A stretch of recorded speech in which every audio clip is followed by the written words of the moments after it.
Welcome to Weird Web Radio, an explorer's guide to hidden worlds of the paranormal and occult, reality-expanding experiences, and the downright weird and bizarre. With your host, Lonnie Scott. Hey gang, welcome to another episode of Weird Web Radio. I'm your host, Lonnie Scott. This episode features Ty Gowen.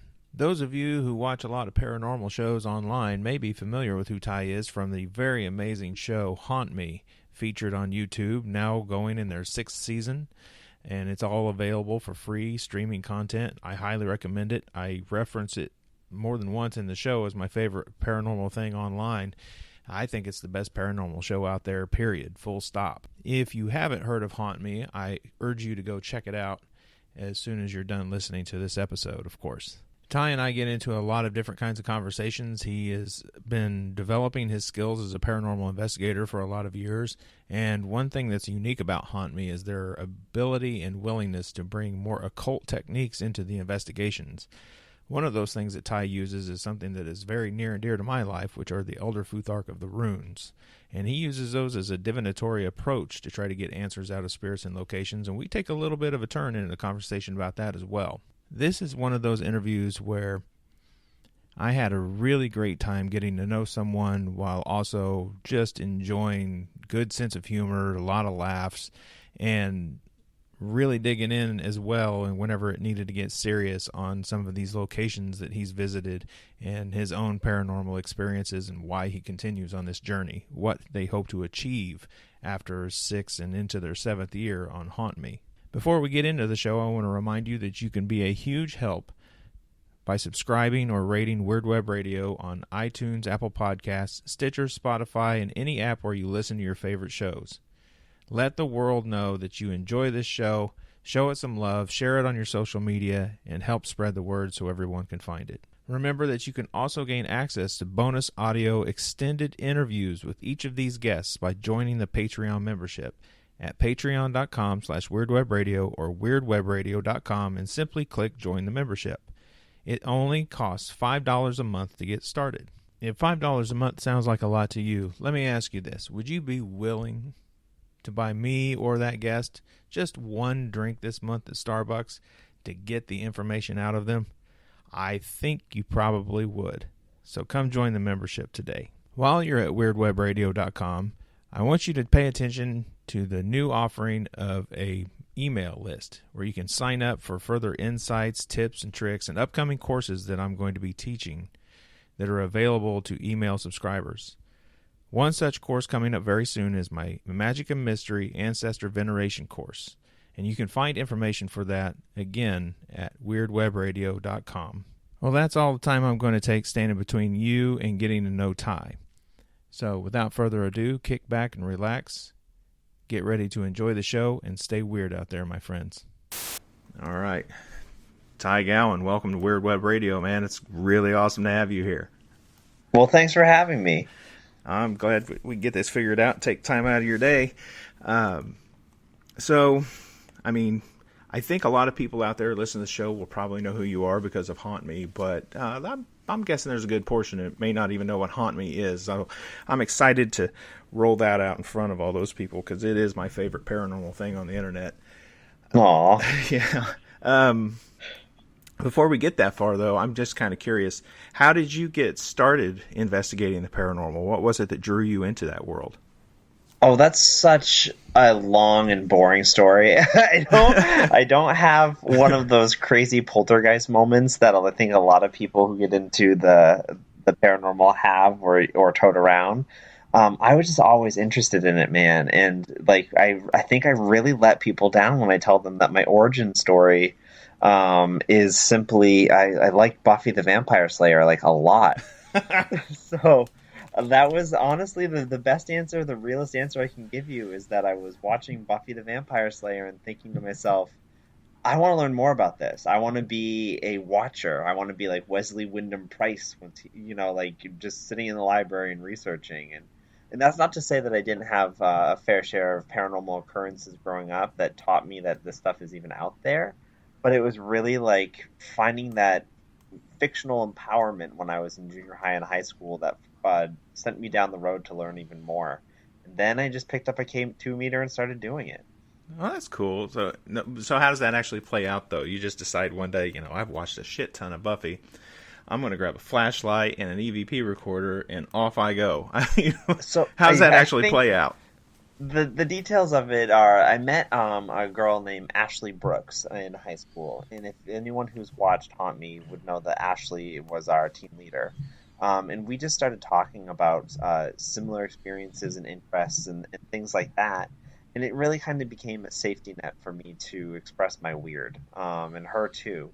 And so that followed into college, just writing, spooky stories of things that had happened to us, or talking about kind of adventures that we had gone on into the paranormal or the best TV shows that we'd seen. And after college, our friend Nick Nordfors, who is the director of Haunt Me, actually, he'd graduated from NYU Film School. And it was me and Ash sitting around in her living room one day being like, we have all these stories. Maine is full of all these unexplored locations and all this lore that never really makes it out of Maine because we're such an isolated state. We should do something about that. We should make a show, and we should have Nick film it. He can direct it. He can edit it. It'll be great. And so we kind of just talked about different ways that we could make that happen and what would be intriguing at all.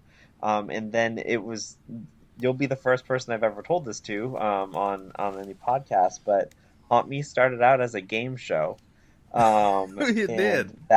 It did. And so Haunt Me version 1 that we had dreamed up, that's where the original slogan, "Is it haunted or not? Come with us and find out," is still left over from that game show idea that we had and that we scrapped literally immediately after production.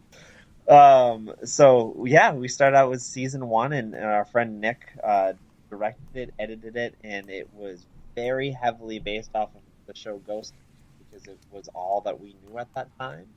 And then from then, you kind of, if you watch the show, you kind of see us grow into our own very quickly, knowing that the Ghost Hunters theme isn't going to work for us, and then we became what we are.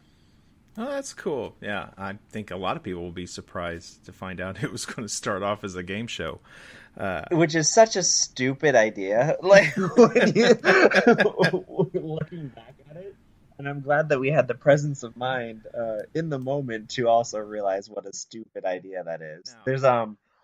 There's footage that is lost to us now, obviously, because it's 7 years old, of us. We had cue cards that we would hold up before we'd go into a location that would say if it would say haunted or not. And we would hold up the cue card of what we thought the place was going to be. And then it was just literally sitting there doing it, being like, I don't want to do this. And then we didn't. Oh, that's great.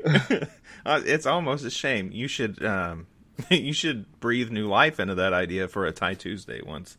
I don't know. It was that stupid. If you've seen Ty Tuesday and know how dumb that is, this was in perpetually more idiotic. Going into a place, I don't think it's haunted, and then coming out of it, it was cool game show. I guess you win if it's haunted. I right? win. Yeah. You win and lose every time. Every time. Nice. All right. So, you guys get together, you form this idea to begin the Haunt Me show, basically, and you're going to start investigating things and showing anybody who becomes a viewer what's unique and special about Maine. Yeah, that was kind of our plan there was, to continue just showing, everyone thinks when they think of Maine, they think of Stephen King, and that's cool. But there's also so much else here that just hasn't been explored or shared whatsoever.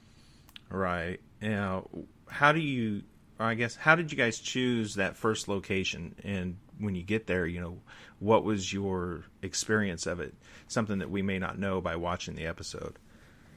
Yeah, so the first season was actually really hard. I was, and I still am actually, the location scout, because it's just something I like doing. I like getting in and finding these places, which became progressively easier when people started watching the show and sending out, suggestions to me. So that those were the great leads for me to dive into and kind of sort out what would work, what wouldn't. But season 1, it was literally anything that I had read about in my first 20 4 years of life. Things that legends that I'd heard about, and places that I'd always wanted to see the inside of is really what season 1 is. But the very first episode, to answer your question, was a training episode. We needed something that we knew we could film in, so that the camera team could kind of understand, what would need to happen. And then we needed the investigators to feel comfortable in a place that wasn't too haunted, but we knew had activity. And so our first place that we ever went to was Carol's mother's house, because it was a place that Carol had grown up in, knowing that it was haunted. So it wasn't an opportunity to try to figure out, is there something here and can we help the homeowner like Ghost Hunters does? It was, there is something here. What is it, and how do we use our individual techniques to figure out what that is? Because we're all so varied in our approach, and back then, we didn't know how any one of the other team members worked in any way whatsoever. So with that, it was like the first experience ever was me, sitting in a room with Katie, who was an occultist, and I had no idea what magic was outside of a television screen, and Katie had no idea what my tech devices did whatsoever, and we were sitting there being like, cool. So what do we do next? Yeah.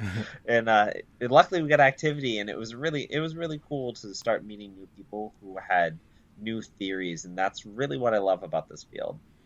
And how was that team assembled? I know you and Ashley sort of knew each other from high school, but here's Katie coming into the scene. She's the occultist. You didn't know her, so how did you find her? I'm honestly just want to say I'm so fortunate that we all did find each other. These were people, we're all connected through Ash, for the most part. Ash brought Katie to the team because they had worked together and they had talked about occult stuff and magic in the past. And Katie had expressed a desire to always go ghost hunting and had never done it before. Then Ash grabbed me because I had done a fair bit of ghost hunting with a separate team. And that separate team is where I met Carol. And so I brought Carol, saying, like, I'm not doing this alone. I need someone else who has more experience than I do. And so Carol actually has the most amount of years on her, on the team in general. And all of us came together with a couple other people who Ash knew, and formed that original team of very different backgrounds. Oh, that's cool. Yeah. It was cool. I would have never met some of these people otherwise. And, it's really cool to be able to do that. I agree, yeah, and you are a pretty unique team. I will say, as a fan of Haunt Me, and an occultist myself, it was this wonderful thing to see a show doing paranormal investigation that sort of reflected approaches I take myself. I go to a location or an area with tarot cards, and I try to establish communication in a more occult way, less tools. And then here you are as a team collectively using both the modern approach with tools and trying to scientifically validate what you're finding, or at least get evidence. And right next to you is someone with tarot cards in action trying to communicate in that fashion. And it makes you really unique in the entire paranormal field. Well, thank you. I think it's necessary.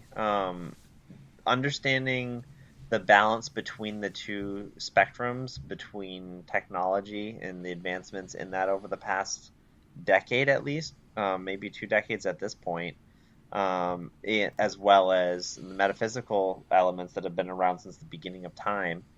They both have their benefits and they both have their drawbacks, and that's why they should absolutely be used together so that they can complement each other. And you don't see much of it on TV because we've been trained to understand that blinking lights are where it ends. And it's funny because the more we step into a metaphysical, the weirder metaphysical disciplines, the more YouTube comments let us know that we're wrong. And it's very, very interesting to see that mentality still so strong out there when people, they'll just get angry with you if you serve up a comment that's like, what makes a blinking green light any more solid than a flipped runestone? Like, it's just a display of an intention that might be there, and sure, the green lights might be what we're trained to understand, but when you're there with the credible psychic who's telling you that something's in the corner, and then you go over there with the green light and it starts blinking, that's more solid to me than anyone on their own. Yeah. So, looking back over 7 years now, you've been doing this at least with the Haunt Me crew. Mm-hmm. What's a location or a piece of evidence or something that really stands out in your mind that surprised you in a big way? Surprised me in a big way. Stuff that we didn't see coming. There's so much that I could go into right now because I'm consistently being surprised by things on the show. But I would say that this past season, what we did this past season was we each chose a mentor that had a skill that we wanted to learn a little bit more about. And for me, having been the tech guy for so long on the show, I was really excited to have met Carl Pfeiffer and Connor Randall last year. So with even just getting the chance to meet these two, who are prolific investigators that are so great at understanding the technology that they're using in exemplifying, the standard of what paranormal investigation should be. It was cool to learn from them about different audio technology and the history of it and how it's been developed for paranormal investigation. And without getting too long here, basically what we worked on last year was taking George Meeks' Spiricom, I guess, I don't want to say like plans because he made one, but basically taking what he had done with the Spiricom in the 70s and translating it over into our current technology and using it on a small scale for an investigation that we got to do on episode 2 of this year. I saw the research and we worked through it all summer, but still, there's always that biting feeling in the back of your mind that it's just not going to work because we're literally trying to make a device that speaks to dead people. Mm-hmm. And like, why would that work for us? It was weird to just basically understand our goal and understand how ludicrous that sounded. And so I would say that the most recent thing to boggle my mind is the fact that using research that's like 40 years old and two people who seriously know what they're doing were able to work with me to build a machine that absolutely did work in what we set it out to do. And again, it's not perfect, but to have this as a starting point for investigators to see and hopefully take on their own and make it even better is something I feel truly fortunate to be a part of. Yeah, spoilers, folks. Yeah. Hey, you asked the question. Yeah, spoilers. But you say you're using these 40-year-old machine, and you're turning into something into a way to speak to the dead. So, how do you know it's working? What is the proof to you to say success? Great question. So that's something that we get asked all the time. And for me, the fact that it's working is when you're asking very specific questions to the person that's in the middle of this session, and you're able to eliminate things that don't make sense, and then you're able to work further towards things that are actually giving you results. You have to take everything in a questioning at the same amount of value. So if you're asking, what's your name to a spirit and it's giving you, canned tomato, Republic, Ben, they are all the same value. And so you can't discredit the canned tomato or the Republic and just say, yeah, its name is definitely Ben. It's been giving you gobbledygook for a while. So what we were able to do with this machine is we were able to minimize the mess that was coming through, and really hone in on appropriate answers for the questions that we were asking. We were able to start understanding, who was in the room instead of just the what was in the room. And it was this almost one-to-one conversations that we were fortunate enough to be a part of with this device on the second episode that really blew my mind. It served up less junk than anything ever has before. And you still kind of get those gatekeeper answers that whatever is there across the other side has to dance around in order to provide you with information. But we were getting information. We were getting messages to the mill's caretaker, and we were getting pretty significant call and response with what we were trying to achieve as well. You said something really interesting there. You said getting these gatekeeper answers. What are you talking about when you use that phrase? So how much do you know about that theory before I just go right off the rails? Well, Ty, I know quite a bit about a lot of this. I'm an occult practitioner and have been for over 20 years. What I want to do is dig out those things that you're talking about that will educate the listeners and maybe even like inspire them to go forward and do what you're doing or I'm doing or other people are doing. You see what I mean? So I will give you what I've learned then. How about that? Because I don't think anybody can truly, put throw a dart and be like, it's exactly this.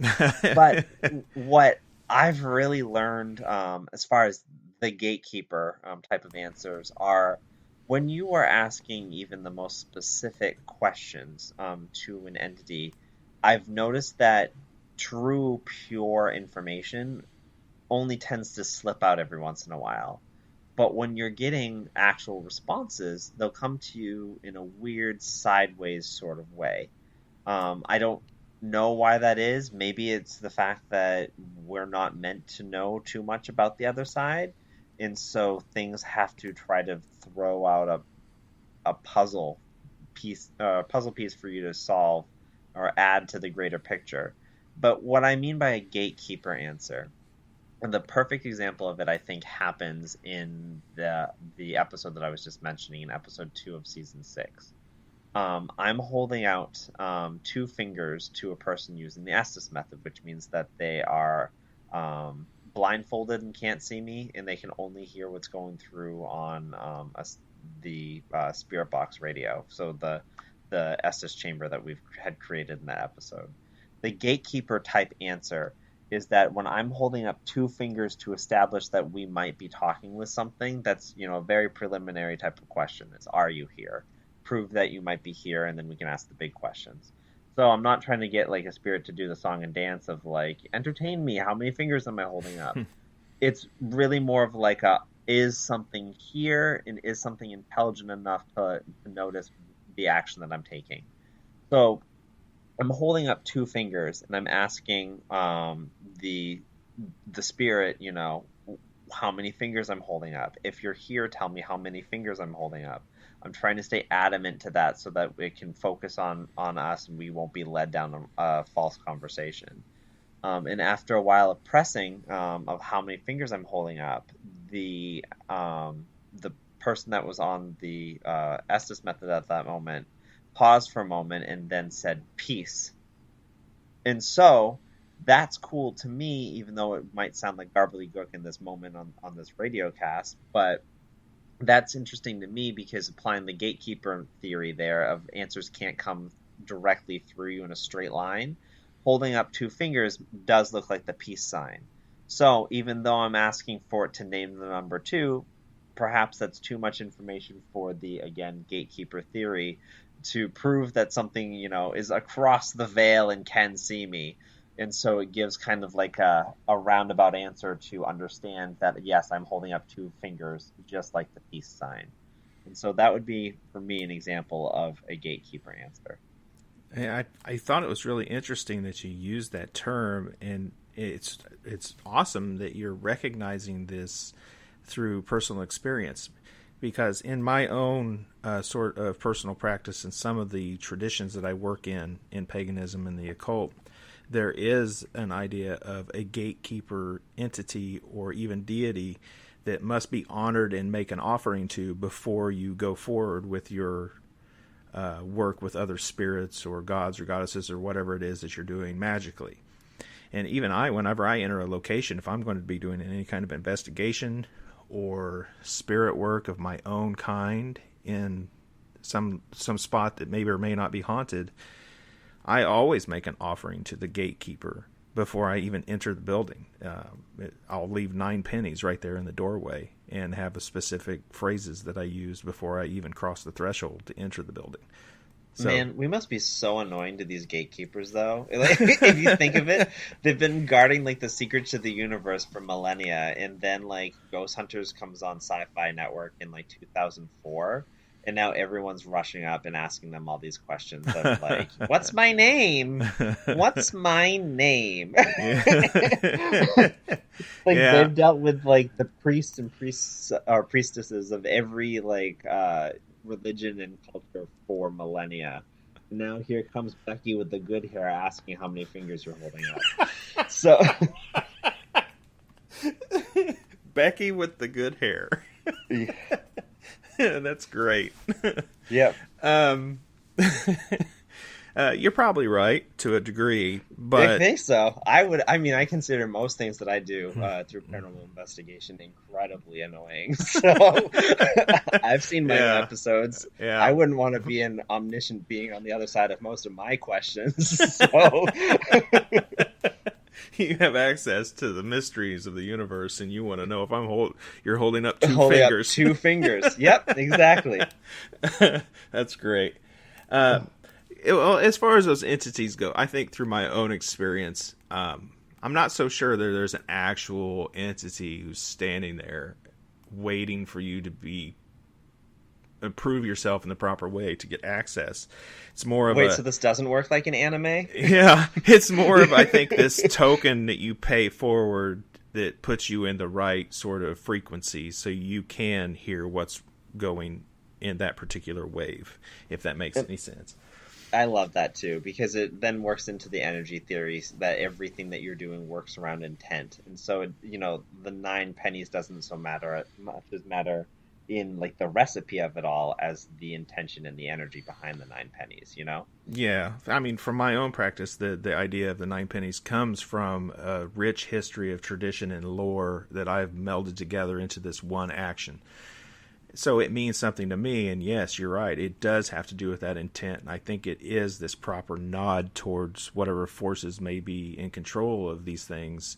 And if it can nudge the possibility that I'm going to gain access to what I'm after to begin with, then why not take an extra step to properly honor the process? Exactly. But again, like everyone's process is going to be different, but it's the honor that's the important part. I agree. Like for me, it's walking into an investigation and I always pray.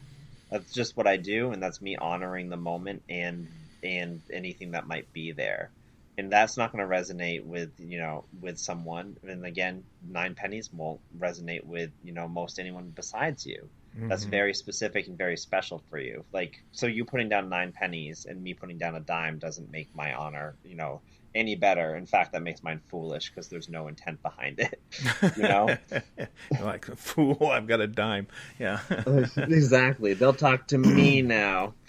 Although dimes do have a rich sort of tradition of their own associated with the dead and hoodoo, so you'd be on good ground there too.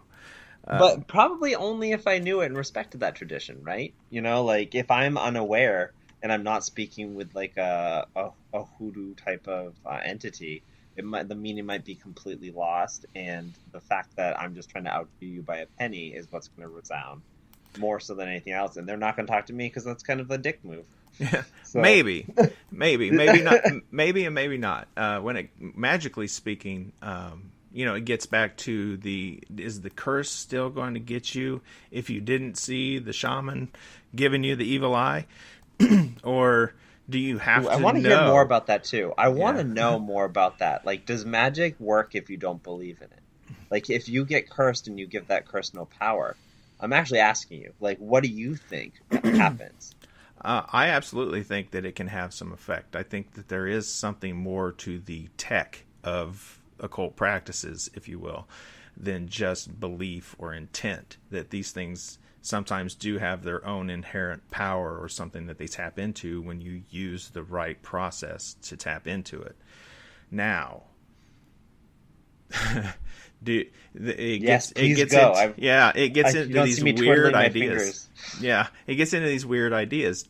If you always had to know about any magical practices being put into your path, then I don't think anybody would bother with pursuing most of the occult arts. You'd quickly figure out that some of it's not working for you, although people are willing to bang their head time and time again on a wall. If you do know, or if you suspect something's going on, there's an interesting psychological effect called the nocebo effect. It's sort of the mirror of the placebo. Are you familiar with that? I've heard of it, but I'm enjoying this. Yeah, I wrote a little article that Greg and Dana actually published way back on Who Forwarded. They may have carried it forward to Weekend Weird, but it's basically this idea that you get caught in hopelessness, or that terrible anxiety that feeds into hopelessness, and it starts to have a profound negative effect on your overall health, to the point that you could actually die. Now, that digs into curses and the possibility that if you knew this well-known, powerful magician or witch has cast a curse on you and you start freaking out, you could possibly cause all the damage to yourself without them ever doing a thing. Right. But I'm still going to posit that witch or magician could do the thing, not tell you, and still possibly see some effect on you in your life, whether you knew it or not. That's fascinating to me. And I just, I honor and I enjoy looking at magic, and a lot of it is still too scary for me to touch. So that's why I'm the team's alchemist this year. I'm finding that nice little balance of things that I find comfortable. So, yeah, if you, I think you've got access to some great people and great resources. And I mean, if you're ever curious about going into more, certainly feel free to ask me questions. But this does lead me to ask, we were talking about using tarot in the investigations, and you did mention flipping a rune. You are using runes of the Elder Futhark in your investigations. Now. So how do you get interested at all in runes to begin with? So Katie was a huge inspiration here. She was leading the charge on using metaphysical techniques in investigations, from the start. And it was really me seeing how well, like, her tarot readings of any deck that she needed was really pinpointing where we needed to be and what we needed to do. And then for so many years, it was then like part of my job was to then, help facilitate the communication based off of, her directions on what we should be doing. It's fascinating when it works both in tandem like that. I wanted to figure out how to back Katie up in her metaphysical search. I didn't want to just be the tech guy and the tech guy alone anymore.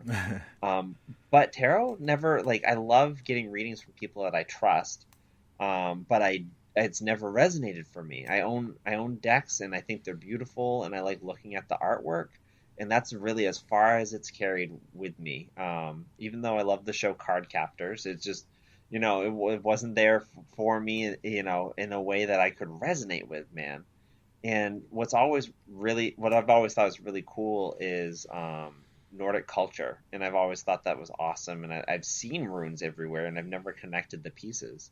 And so I started trying to figure out what would work, well for me. And I actually started out with I Ching, because I love Eastern just civilization and their culture so much that I really thought that would be for me.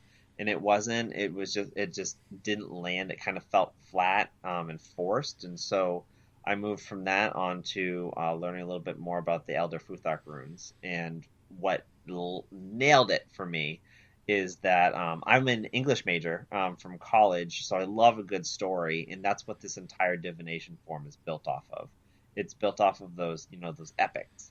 I know I'm speaking to the master here, but learning all of these stories and reading them and understanding that like these amazing tales of courage and bravery and loss and strife, of the gods of their pantheon can be all condensed down into a hash mark, and a simple little teeny sigil can represent all of this, this grand adventure, blew my mind in a way that I was like, okay, I'm on board. And so I studied the stories first and foremost, and then like worked backwards and tried to remember, how to assign them to each rune. So I would say that I fell into runic interpretation just like I did Ghost Hunters. Is I really fell in love with the story again. Like with Paranormal Investigation, I fell in love with the story of Buffy the Vampire Slayer, and then in runic interpretations, I fell in love with the story of like Loki and Thor, and I worked backwards from that.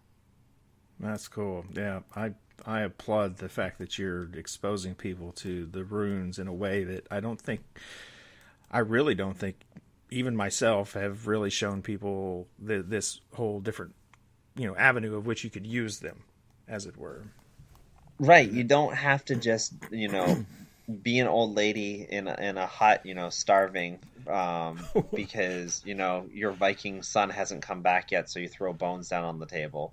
Like, that's the only exposure that I'd ever had, is watching, like, that shows on Netflix or movies that was just, it always has that same old woman throwing chicken bones down, and they all have these weird squiggles in them.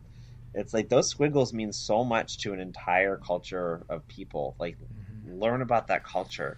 Learn how these stories affect that culture. And that the effect is really what the rune's representing. So, like, don't look at it as, Kenaz just meaning, like, the flame. Like, what does flame mean to someone who's freezing in the winter? Like, what does flame mean to a group of people who are hunting wild boar through the dark, freaky, terrifying woods in the middle of the night? Like, that's what that rune means to them. It's not just a simple one meaning word. And that's really, like, I'm getting geeking out over it right now, but that's why I got pulled into these. No, that's awesome, man. I'm happy to hear that you're thinking of it that way, because I'll often tell people, if you can buy any general modern esoteric book on the runes, if you don't want to pursue the academics of it and quickly discover what even the academics will agree.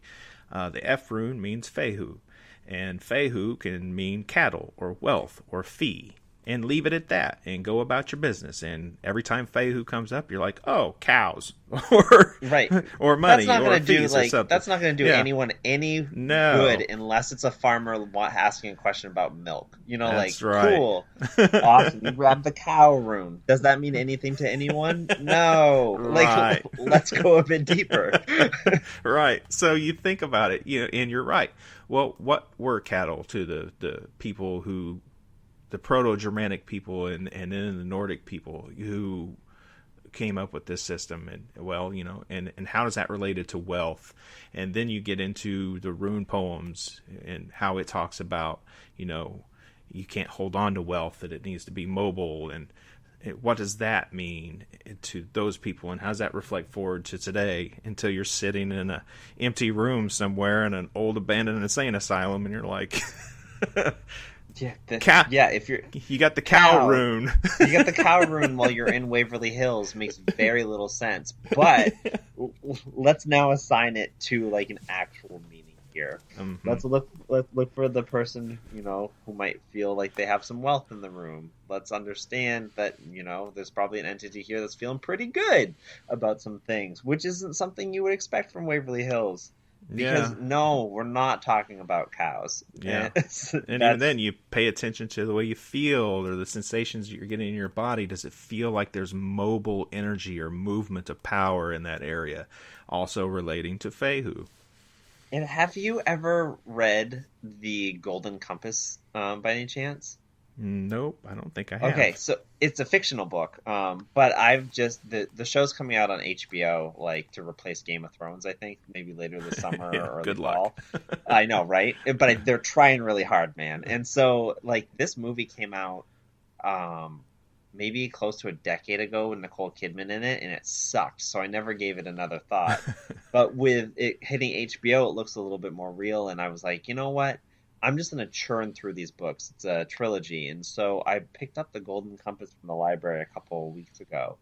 And it resonated so hard with me. And like maybe you might be able to appreciate this because the main character is given a tool called the alethiometer. And it's a truth-telling compass. And the only way to understand it is that there's like 3 books that exist understanding what all the symbols mean, what all these symbols on this compass, how they relate to each other. And so it has a quote in there somewhere where it's like you could study these books for dozens of years and not have an ounce of understanding until you feel what the symbols mean. And so the main character is proficient at understanding how to understand the truth and know where she needs to go by asking this device that only speaks to her in symbols, because she understands what these pictograms feel to her and not what they mean in general. Yeah, that's cool. Yeah, I can. And that to me was runes. Like that was runes. It's like cool. I feel these. I understand. And it's actually helped me in my rune casting. Is like remember to stick to the feeling less so than the definition, and that I think that's incredibly important with any type of divination device. Absolutely agreed. I applaud your efforts to use runes in these investigations, and I for one am very happy to see them out there. Thanks. There's also the fun part about runes that like because it's Viking, I almost feel like they can fight you back every once in a while. And so there's some episodes where I have used the runes and you won't see them used because they're dicks. Well, in that case, I would say, come up with a different question or a way to ask or the way you're going to spread them out. But I've already been embarrassed on camera, man. Yeah. Literally, I haven't looked at the camera before and been like, so I'm done because they're being assholes. And we're going to move along. Yeah. There should be a special outtake episode of Haunt Me featuring Ty and his asshole runes. They literally... I love them to death, but it's like it's funny because they like if they're not gonna serve you up something, and like it's not gonna come that way. But like we had here's a fun story. I thought they were being dicks when I was at Waverly Hills last month because I'm doing this cast and I was trying to do like a full cast, and it was really bizarre because only a couple runes sat face up, and they were oh my god. I'm trying to think of the real names to impress you, but they were Berkana, they were Ingos, and it was Algies. And so that means nothing to, visual people on the, listening to this podcast right now. But if you're super invested, go look up what these runes look like. And so I'm trying to figure out what those mean. So like Berkana is birth, and then like Ingos is an orgasm, and then Algies is protection, like in its most rudimentary form, right, man? So like trying to figure out what this is applying with the spirit that's in the room with us, and so we keep asking the spirit to tell us more about itself. What is it? And I'm like, this means like nothing to me right now, and I'm there with like Grant and his wife. Our friends Raven, and then my friends the Hagen. So like a bunch of people are like waiting for this information to come from my rune cast, and I'm just not serving it up. And so Grant comes over to look at the runes because we're asking about like identifying characteristics, and I can't pull anything from birth, orgasm, and protection of like an identifying characteristic of who we're talking to in the room. And then Grant's looking down at it and he goes, "Oh, it kind of spells boy, doesn't it?" And I look down, and so Berkana is a B, and then Ingos is an O type of diamond shape, and then Algies is a weird type of Y shape. And I'm looking at it, and I'm like, oh my god, that's like the easiest answer ever. Like you're probably talking with a child in the room that just doesn't understand what I'm doing, and the runes were just like, here, go for it, man. I'm gonna spell boy. What, are you a boy or a girl? I'm a boy. Yeah. Like I was like, cool. Like that isn't. I was going way too deep for a second, and that's just kind of like the rawness of runes themselves. Is like you got to be on their level. Yeah, I think you might be more accurate on that, actually, if it's somehow a boy spirit who's trying to lend energy or help manipulate runes to spell out, hey boy. But for the rune definitions themselves, I mean, I'm hearing you lay them out, and I'm thinking to myself, sanctuary, life force, and protection. And how would that play out in that situation? It's true, but it wasn't there for me, man. I didn't want to go into the whole thing, on the podcast, but like I was trying hard to pull from my recesses of information, and it wasn't matching the moment at all. Like it was just like I could bend it to make it, force fit it to do like Waverly Hills as a sanctuary. But what the thing that we were talking to was not that, we weren't there in that moment. The thing that made sense was I'm a boy, and then it was bizarre because we were able to start the conversation from there. Yeah, I like that. I like how that shakes out too, because I mean, if my theory on how any of the paranormal activity is actually happening isn't that spirits are manipulating the runes so they come out a certain way, or they're actually physically turning doorknobs or light switches on and off, or any of that. Right. That I just think that, as an animist, the world is populated with spirits of all kinds. I think there are certain people who are more of amplifiers for that signal, and it's like kicking up the weather, so it's a much more active when you guys walk into a place. So those energies flowing back and forth is much more likely for something to tip Grant in that fashion to go over there and recognize the sign that's actually spelled out, as it were. Right. Yes, exactly. And I love that too, because it's like I'm ignoring that completely because I'm trying to find this deep esoteric meaning. Yeah, leave me alone. I'm going to wizard the thing. I'm going to wizard it so hard. I'm going to unlock the secrets of Waverly Hills right now. But guess what? It just says boy. And that's good enough. That has to be good enough sometimes. Yeah. No, I like that. Now, in all of your investigations, I guess what's one of the biggest lessons you've come out of 7 years worth of paranormal investigations? What's different today that you wouldn't have expected from day one?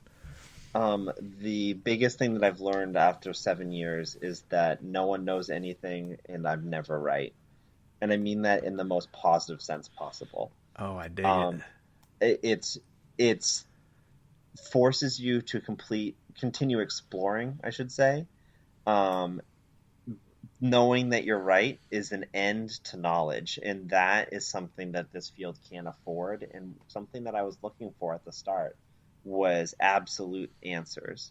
And I am much happier now having a pretty good idea. Mm-hmm. Yeah, I like that. Yeah, that's really important to recognize too, that it just there are no absolutes in this field. There can't be.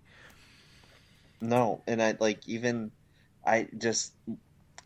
think that there's no experts either. There's people who have better ideas and more experience. But like until this, turns into an actual science, maybe, who knows? Hopefully one day that it will be solid enough answers that, we have a really good way to test theories in a structured vacuum environment. But until that happens, you have to keep searching, and you have to keep doing your best, because there's no protocol besides being kind and being yourself. Mm-hmm. Now, with Haunt Me still continuing. It is the 7th season now, right? Or is it season 6? Okay, so season 7. It's well, technically, I'm in season 7. You guys are still in season. I'm 6. in season 6. You're in season 7. Exactly. There's where we're at. Yeah. Yeah. My brain is. You can see where my thought patterns are right now as we continue to plan and do stuff out. Oh man, I'm sorry about that. Hey, no, it's all good. So, what are you hoping to achieve now with Haunt Me? When you began, it was, hey, we've got all these cool, weird places in Maine. Nobody knows about them. Now you've exposed us all to quite a bit of Maine's rich, really cool, and unique history. Why keep going? That's such a great question, and thank you for asking that because it's something that I ask myself too. Like when it's 4 o'clock in the morning and you have a 3 hour drive home, I ask myself that quite steadily. But for me, I keep going because the more I learn, the more doors are opened that teach me that I know nothing yet. This past season, season six, I should say, opened those doorways in a big way for me. There's so much strangeness out there that I think people easily label as a ghost. And that's something that I'm absolutely guilty of too, is that I think instead of ghost and haunted being the end all be all term, like it would have been for me when I was in season one of Haunt Me, I think ghost is a lazy label now that kind of is tossed up as like an umbrella term. And so for me, I'm still going because I still don't have the answers that I need in order to feel satisfied. And that's honest, the most honest answer that I could possibly give you. I know that there are things out there that we still don't even kind of understand, and that as long as we are comfortable assigning the term ghost to them, my work won't be done. Okay. So you're talking about the all sorts of strangeness out there that gets lazily labeled as ghost, and I agree.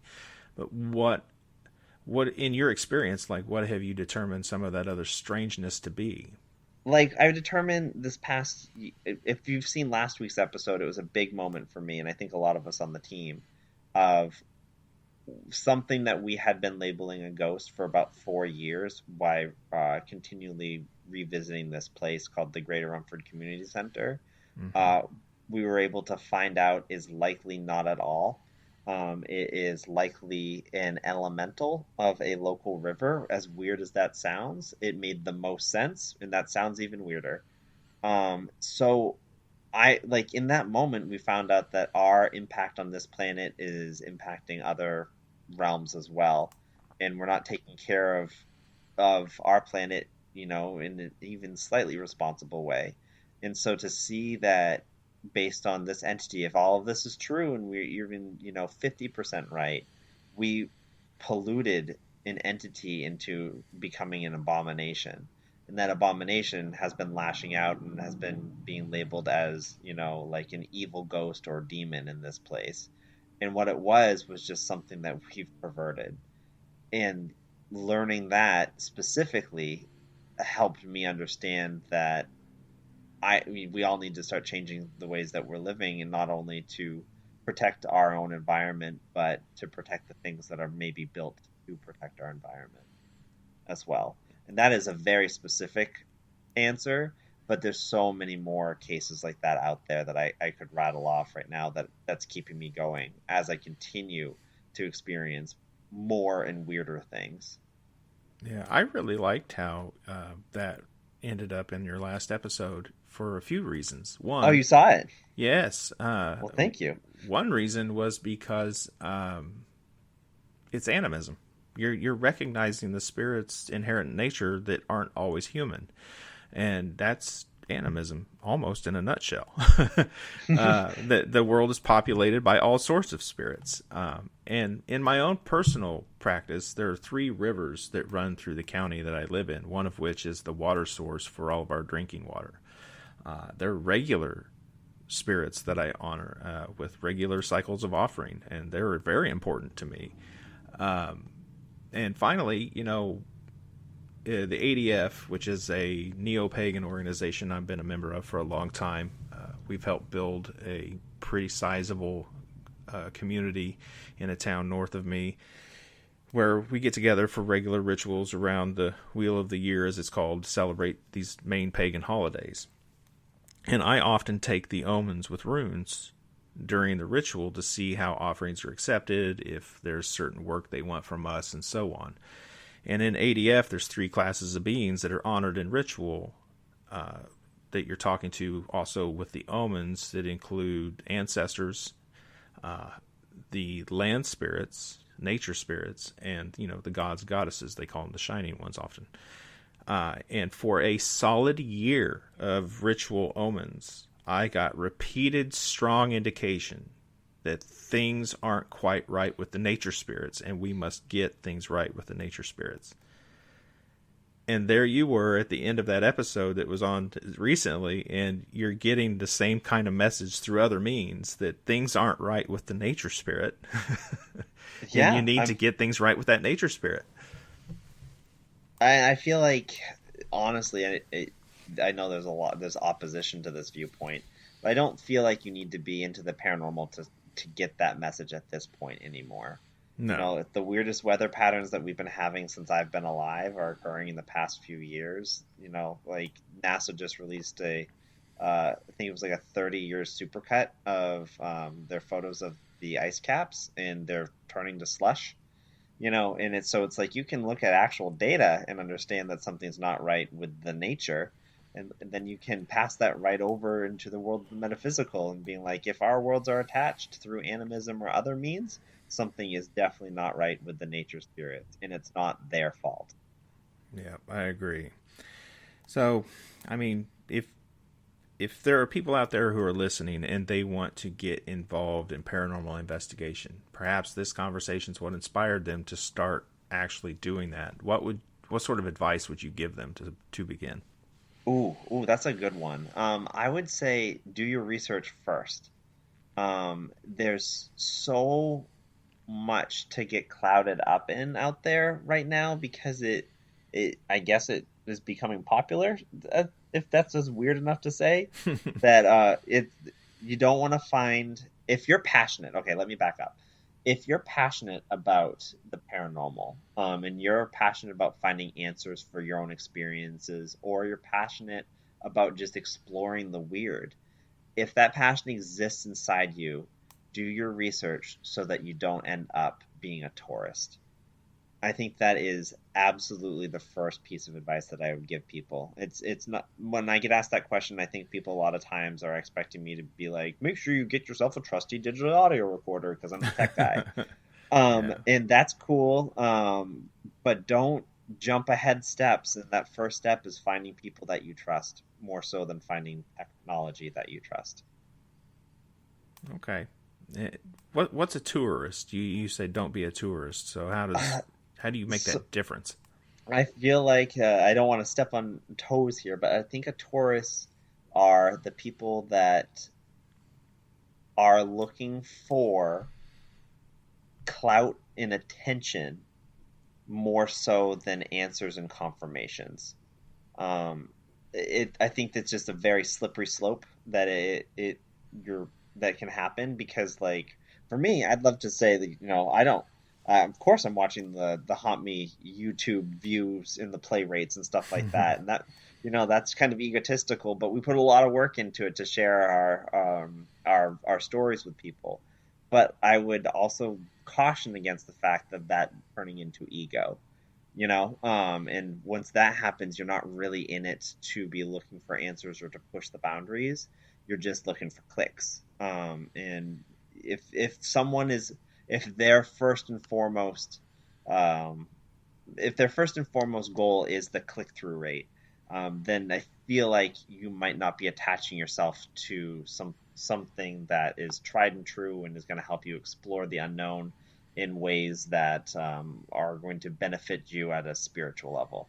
Does that make sense? Is that comfy enough for me to throw it out there without... Hey, you want to punch people in the face on my show? Go for it. Sometimes you get close to being a little bit like, hey, that's rough. that you're holding that tour company when you clearly don't care about the answers of the tours walking through Boston. Yeah. I'm basically saying that because I've been on a recently dumpy ghost tour, or have heard about it when I was in Salem. Oh, that's unfortunate. You had a bad experience. Well, it was someone that I learned quickly to trust had a bad experience. I'm like, oh, this is really just not my own experience then, Mm-hmm. Yeah, that's a good point. So, yeah, it's bigger than any of us. So try to keep ego to a minimum. Again, going back to the no one knows anything, so let's just try to learn together. Mm-hmm. So, what was not like that. Let's see. How should I ask this? Let's think back through all of your investigations. What was the time or an investigation that really scared the shit out of you? Dude, I have one, and it's honestly the scariest thing that we've ever done. And people do not like this answer because they want it to be a poltergeist or a demon. They want it to be my Hinsdale House experience, which was scary enough on its own right. But it was hands down the Sanford Mill episode. If you want to see the most scared I've ever been, and any of us have ever been, it was absolutely the Sanford Mill episode. So, what about the mill scared you? So the mill was a fun little thing that we were trying, which I still think is a good idea in practice, but I'd love for other people to do it and not me. um, is we wanted to go in completely blind. We'd been recommended by fans for about 2.5 years, I would say, online to go down to the Sanford Mill. It's so haunted. Haunt Me should go there. It's not. It really wasn't too far from us. But and we've just kind of been ignoring it because we've done so many mills so far. I wanted like a special spin. And so what we decided to do when we eventually took on the mill was we contacted the owner. We said that it had been recommended, and we wanted to know nothing about the mills whatsoever, as far as the hauntings went. And he agreed to that, and let us in. We knew basic level history, but kept it to, I think it was Ash was the only one who was allowed to know the history of the mill. And so me, Katie, and Carol went in completely blind, and Ash only had the history. The purpose of that, I know it might sound weird, but the purpose of that was because we wanted to go get our own experiences and then reverse our investigation so that Ash could then tell us the rest of the history. We could do deeper historical research and then find the claims that had brought people to recommend it to us, so that when we were, finding a spirit named Lizzie, and then you go back and find out that, exactly in that right spot, people keep finding spirits with an L name, we weren't pre-populating that with our own judgments and our own preconceived notions. Does that make sense? Mm-hmm. Okay. That was the goal, man. What ended up happening was we got there and the place it was full of stuff. I wasn't expecting it, but I feel like it was the closest thing to a legal chop shop that I'd ever seen in my life. Like there was a room that had a stack of toilets that were floor to ceiling. It was just toilets. And then there was a room full of cars, but they were not complete cars, and they were stacked on top of each other, and a lot of hubcaps and rims and stuff. And it was just a very strange environment. There was a room full of refrigerators. It was full of things, and so like there was a narrow path that we were able to walk through on the first floor. And then underneath it had this gorgeous set of catacombs that we were allowed to, wander as far as we possibly could down there. So, it was off-putting at first, but then we are like, we'll get this. This wasn't what we were expecting. But again, this is the whole point of the episode. So we're getting activity. It's me and Carol on the first floor, and then Katie and Ash in the basement catacombs for the first rotation. And we're getting K2 spikes.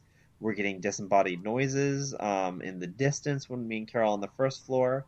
I did the classic knock where you go dot dot dot dot dot, and then for the first time ever, I got a dot dot back from way in the distance, and I was losing my mind because I've wanted that for at that point for 5 years. I've been trying it on every investigation, waiting for that one day it'll happen, and it did. It was so cool. We were getting call and response stuff, the creepers, like when you feel something's really close to you, the hair on the back of your neck is standing up, footsteps right behind us, man. Like it was cool. And then we swap, and it was probably about 10 o'clock at this point, so it's fairly early for investigation.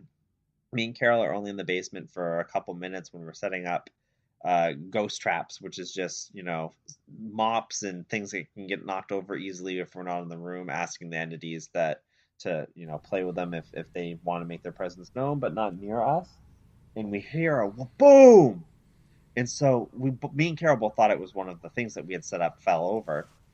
And we went running, and none of them had been knocked over. And that was when Katie and Ash came down the steps with our director Nick, who was pale as hell, because in the dark all you can see is our cameramen's faces, because it's lit up by the view screen. So that's literally sometimes our only indicator of what's going on. And did someone hear something? Is seeing a cameraman look terrified, and Nick looked horrified like I'd never seen before.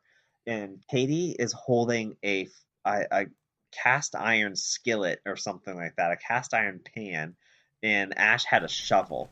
And we were like, "Guy, it's like there's the noise. Did you hear it?" And they're just like, "Yep." And I was like, "Well, like it was crazy. I think something knocked something over." And Ash just goes, "We need to leave." I'm like, "No, no, no. We just heard a sound. Like we got to get at that." Me think it was just a ghost that scared them. Like I was like, "No, we'll come back upstairs. We'll get at it. We'll figure out what it is." And then that's when it was either Ash or Katie goes, "No, we need to leave right now. There's a man upstairs. He's been here the whole time. We locked ourselves inside with him. He knocked over he knocked over a pile of wood, and that's what you heard. And when we yelled to him to see who it was, thinking they thought it was one of our cameramen, when we yelled to him, he ran back into the dark, and he's up there right now." That is the most scared that I have ever been, because I immediately realized that the knocking that I heard, the footsteps that were right behind me, and the hair on the back of my neck standing up because I felt an entity so close by, was a man who had been locked into the mill with us for the past 2.5 hours. And he was still hiding upstairs. And the only way out of the building was by going upstairs and going to the one door that we could unlock. And Oh, that wow. was the meaning of fear, because people are way scarier than ghosts. Yeah. Wow. Very important warnings there, folks. Absolutely. Yeah. Our director Nick was, because it's 10, I think it was a little bit after 10 when that happened. So we, cleaned up, we grabbed everything, and it was a mess untangling all the cords after this investigation. But we had one trip to our cars, and we loaded ourselves down with all the filming equipment and everything, and as whatever we could carry, and just hefted it out of there. And so when we got out of that place, it was still only like 10:15, maybe 10:30. And it was the first time that we'd ever been able to go grab like a drink after a ghost hunt. And so, because everything was still open. And so we went, and we just basically were, talking about how insane that was, how pissed off we were that he ruined an investigation. But at the same time, thankful that we made it out with no one getting hurt. And it was actually our director who was like, "It's a bummer that we have to scrap this episode because we spent so long planning to get here." And we're all unanimously were like, "No, don't scrap it. This is the real basis of what ghost hunting is. This is a PSA of know your surroundings. This isn't no, we didn't get poltergeist level activity, but this is stuff people should know." Again, going to your earlier question of what would you tell people before they started investigating? This is one of those things of no, the real risks out there are that you could be locking yourself inside with another human being who's going to follow you around all night. Because I told this story to Amy Bruni, and she had this very similar story, that they were on ghost hunters, and they were in a sewer type of place.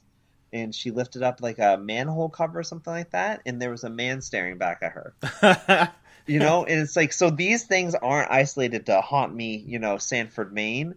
This is out there, and this is totally real. So please, if you go into a haunted location, it could know it inside and out before you just turn the lights off and start talking to ghosts. Because if you think about it, it's a haunted house is still a warm place for someone to hide out for in a cold winter. And you might not be as alone as you thought you were. Yeah. There's not only spiders, rotten floorboards, unknown dangers in the dark. There could be people. And they are the worst. So. They are the worst. Yeah. It was cool, though, the way you described the place. It reminded me of Ashmore Estates. Ashmore Estates is, a, 20-minute drive away from where I live. Uh-huh. And I actually met you in person there. Yes. Yeah, which was really cool. But when I was a kid growing up, Ashmore Estates was literally the abandoned, creepy place. You guys have all seen it as the owned and curated and cleaned up version of Ashmore Estates. Oh, wow. Okay. It was sort of a rite of passage growing up here to break into that place and see what you would see, and see what would happen. And it was truly just unsettling to be anywhere near it. But the craziest thing was when I was a kid, I don't know, early teens, I went over there with some older friends and we got into the building. No one's going to arrest me for this now, right? Statute of limitations is safe. But we get to the top floor, and I hadn't seen what it was that had my buddy so scared until he just kept pointing. Finally, I look around him. He's a big dude, and the floor is just covered with shoes. What? Shoes of various eras and times. Oh no! Hundreds and hundreds of shoes. Everywhere you look, there were shoes of kids' shoes, adult shoes, old shoes, rotten shoes, just shoes. And it turned him as pale as a ghost. We couldn't figure out what in the hell those were all there for. And he just kept saying, "They're all dead. They're all dead. They're all dead. They're all dead. Oh, we have to get out of here." Oh my God. So, we bug out and we do everything. And that's something that's always stuck with me on my head. But to me, in my head, it relates to people. I kept thinking, how many people have, homeless people or people wandering through, have stayed in that building and just left shit behind like that? It could be, right? Yeah. Or, the ghost of shoes. The ghost of shoes. But it was a really eerie scene. I mean, you've been in that building now. You just imagine the floor just covered in shoes. It's the weirdest damn thing I've ever seen. So what room was that again? Was it the third floor? It was the top floor, yeah. All the way down that hallway, and any open room, there was just shoes everywhere. That's just so unsettling for no apparent reason. Yeah, it doesn't. It's because it doesn't make sense. Exactly. Yeah, I need to figure out who bought Ashmore Estates sometime in the mid 90s and say, "Oh my when God, you cleaned the place out, did you find a bunch of shoes?" I bet Robin can get you in touch with those people. He has records like no one's business, so he probably knows exactly who it was and who each shoe belonged to, knowing Robin. Yeah. Ashmore Estates went through some changes over time. It was owned by people who just had it, and then it was owned by people who turned it into a haunted house that you could go through every Halloween. That was a long time. They got hit by a tornado a couple times, tore the roof off once, had a fundraiser. Crap. Somewhere along the way, Robin bought it and cleaned it up and made it what it is today. But yeah, it's a cool location for anybody out there. Anybody ever has a chance to check out Ashmore Estates, go check it out. Robin is an excellent human being, runs that place with integrity and honor and respectfully to the paranormal community. So I think it's great. Amen. I mean, when I was there with you last year, I've got to, I'm not a Midwest kid, so I've never seen anything like miles of corn before. So that alone was an experience for me to be like, wow, we are truly alone. We've done lighthouse episode, on a deserted island off the coast of Maine, and that's alone. But there's another type of alone, and that's being surrounded by corn as far as you can see. Yeah. Still just as isolating somehow as the Atlantic Ocean surrounding you as the corn. But I remember being out back, and I did that rune reading on the stump that I sent to you to give me some of your take on it. And while I was out there, a huge thunderstorm started building up and sweeping across the field towards Ashmore. And I gotta say, man, that was one of the coolest experiences, is just to see that ferocious weather and then, hiding for safety inside of the haunted establishment like that was those Scooby-Doo moments that I'm in this for. Yeah, those are the moments you never forget, and you can't plan them. No, absolutely not. But Dan didn't Carl get some gorgeous photography out of that storm too. So. Oh, I bet. Yeah, he's an incredible photographer. Well, Ty, I don't want to take up too much of your time, and we've got some things to get to for the Patreon subscribers. So if there's something I didn't get to or you'd like to talk about, here's a good place to plug it. Anything you'd like to add? Well, first, I just want to thank you for having me on here. This was an awesome experience, being able to talk to a bit more metaphysical side that I try to hide a little bit. So it was a nice, safe environment for that.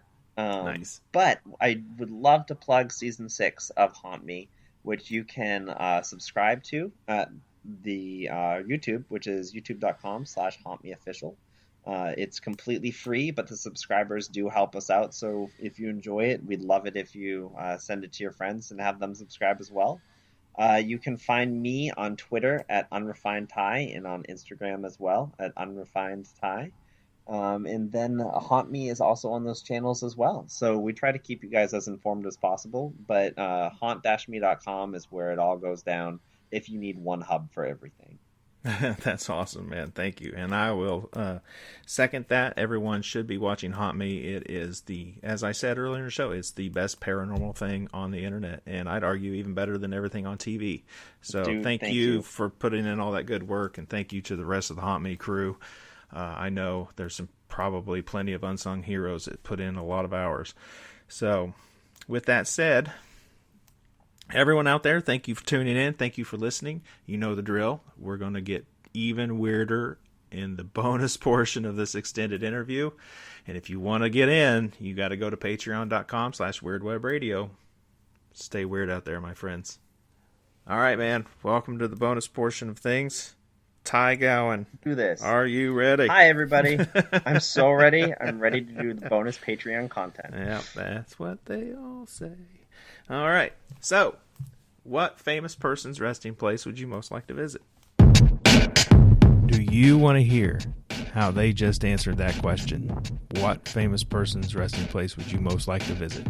That and many others, including what they think about the afterlife, what they may or may not do in cemeteries, what are their traditions, magical practices that have to do with the dead, folklore that surrounds their homes, and so much more, available for only $5.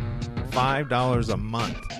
Even if I make more than one episode in a month, it's still just $5 a month at patreon.com/weirdwebradio, or go to weirdwebradio.com and click join the membership. You can find me on Instagram at weirdwebradio. You can find me on Facebook as Weird Web Radio, or come join the new, fun, and exciting Weird Web Radio Facebook group. Thank you again for being here. Stay weird out there, my friends.